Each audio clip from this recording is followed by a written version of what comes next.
गुरुर्ब्रह्मा गुरुर्विष्णु गुरुर्ब्रह्मा गुरुर्विष्णु गुरुर्देवो महेश्वर गुरुर्साक्षात् परब्रह्म तस्मै श्री गुरुवे नमः। हिम से बोलिए सत्य गुरुदेव की जय। बंदी छोड़ कबीर साहिब की जय। बंदी छोड़ गरीबदास जी महाराज की जय। स्वामी राम देवानंद जी गुरु महाराज की जय। बंदी छोड़ सतगुरु रामपाल जी महाराज की जय। समादरणीय सज्जन वृंद, धर्मानुरागी सत्संग प्रेमियों, भक्त आत्माओं के चरण कमलों में कोटि कोटि नमन। दत्तात्रेय का 17वां गुरु पिंगला बेस्या है। उसने अवंतिकापुर में पिंगला नामक एक बेस्या रहती थी। वह प्रतिदिन छत के छज्जे से ग्राहकों का पथ देखा करती थी। एक दिन की बात है, रात बीतने को थी पर कोई आया नहीं। वह धन की कामना से व्याकुल थी। वह बार बार घर के अंदर जाती और बार बार चौंक चौंक कर छज्जे पर आ जाती कि शायद कोई धनी ग्राहक आ जाए। जब जब वह ग्राहक के लिए अपने घर से बाहर निकलती थी तब तब देखती थी कि सामने पेड़ के नीचे एक संत शांत चित्त से बैठे हुए हैं। बार बार संत का दर्शन करते करते पिंगला को भी शांति की ललक जाग गई। वह अपने नारकीय जीवन को धिक्कार उठी। उसे अपने जीवन से नफरत होने लगी कि उसने थोड़े से धन के लिए अपने जीवन को बर्बाद कर दिया। उसने सोचा कि मैं सांसारिक धन के लिए इतना विह्वल हो रही हूँ, अगर परमात्मा के लिए विह्वल होती तो जैसे संत शांत हो गए हैं वैसे मैं भी शांत हो जाती। उसने धन की कामना त्याग दिया। फलतः गंदी प्रवृत्ति से भी मुक्त होकर वह शांत संतुष्ट हो गई। पिंगला से उन्होंने शिक्षा ली कि जब तक सांसारिक कामना है तब तक अशांति ही अशांति है।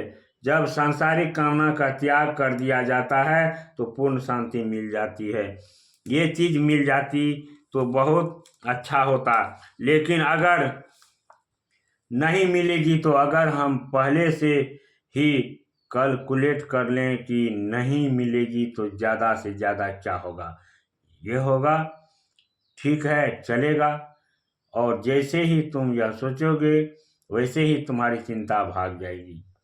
उदाहरण के लिए मान लिया जाए कि बहुत बीमार हो गए हैं, बहुत दवा खा रहे हैं, बहुत इलाज करा रहे हैं, चारों दिशा में जो भी अच्छा डॉक्टर है उसे दिखाया जा रहा है, सब कुछ करते हैं, फिर भी तबीयत ठीक नहीं हो रही है, बहुत परेशानी है। अगर अज्ञान रहा तो चिंता के मारे और परेशान हो जाएंगे। शांत चित्त से सोचो, दवा ले रहे हैं ठीक नहीं होता, परहेज कर रहे हैं ठीक नहीं होता, अगर ठीक नहीं हुआ तो क्या होगा? ज़्यादा से ज़्यादा मर जाएंगे। लेकिन मर जाएंगे तो क्या होगा? फिर से नन्हा मुन्ना बनकर किसी के गोद में खेलेंगे, माँ की ममता लेंगे, वो हलराएगी दुलराएगी प्यार करेगी। अभी 2-4 घूंट दूध मिलता है पीने को तो सोचते हैं कितना पावरफुल टॉनिक मिल गया। उस समय मुंह में दूध भरेंगे, फूंक करके उड़ा देंगे। इतना आनंद का दिन आने वाला है तो इसमें दुखी होने की क्या बात है? हमारा व्यापार नहीं चल पा रहा है, इसी तरह घाटा लगता रहा है तो क्या होगा? बहुत कोशिश करेंगे कि व्यापार में घाटा न लगे, लेकिन अगर लगेगा ही, हमारे लाख प्रयत्न करने पर भी घाटा न रुके तो क्या होगा? ज़्यादा से ज़्यादा हम सड़क पर आ जाएंगे तो क्या होगा? हमें नमक रोटी खानी होगी तो क्या होगा? हमें पत्तल में खाना होगा तो क्या होगा? हम सोफा से डाइनिंग टेबल से यकायक पीढ़े पर आ जाएंगे तो क्या होगा? हमें मोटे मोटे सख्त से कपड़े पहनने होंगे तो क्या होगा? लोग आज जो इज्जत से हमें देखते हैं कल इज्जत से नहीं देखेंगे तो क्या होगा? भाई क्या होगा?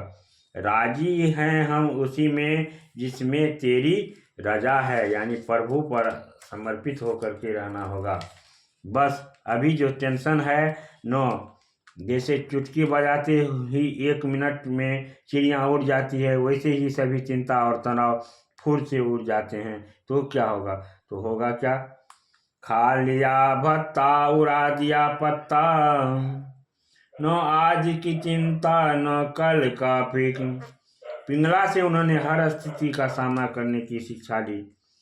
कोई भी स्थिति हम लोगों को तभी तक डरावनी लगती है जब तक उससे हम घबराते हैं। उस इच्छा की पूर्ति के बिना हम बेचैन होने लग जाते हैं। जब हम सोच लें कि इच्छा की पूर्ति नहीं होगी तो क्या होगा? नहीं होगी।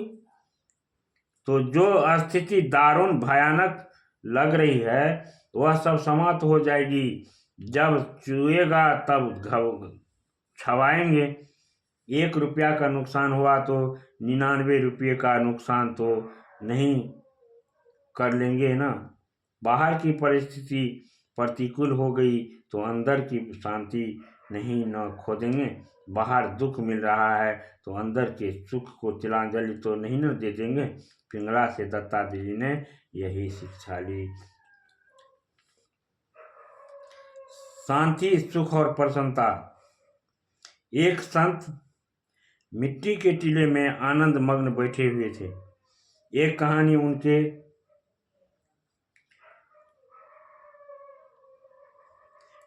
एक आदमी उनके समीप आया और प्रणाम कर खड़ा हो गया। मुस्कुराते हुए संत ने पूछा, बस मुझसे कुछ काम है? आगंतुक ने विनयपूर्वक कहा, मैं पुरुदेश का धनी सेठ हूँ। मैं तीर्थ यात्रा का संकल्प लिया और जब मैं तीर्थ यात्रा के लिए निकलने लगा तो मेरे एक प्रिय मित्र ने आग्रहपूर्वक कहा, आप इतने स्थानों की यात्रा करेंगे तो कहीं से मेरे लिए शांति, सुख और प्रसन्नता मोल ले आना। मैंने अनेक स्थानों में ढूंढा पर यह 3 चीज़ें मुझे कहीं नहीं मिली। आपको अत्यंत शांत, सुखी और प्रसन्न देखकर ही आपके पास आया हूँ। निश्चित ही आपके पास यह तीनों उपलब्ध होगी। संत मुस्कुराए और अपनी कुटिया के भीतर चले गए।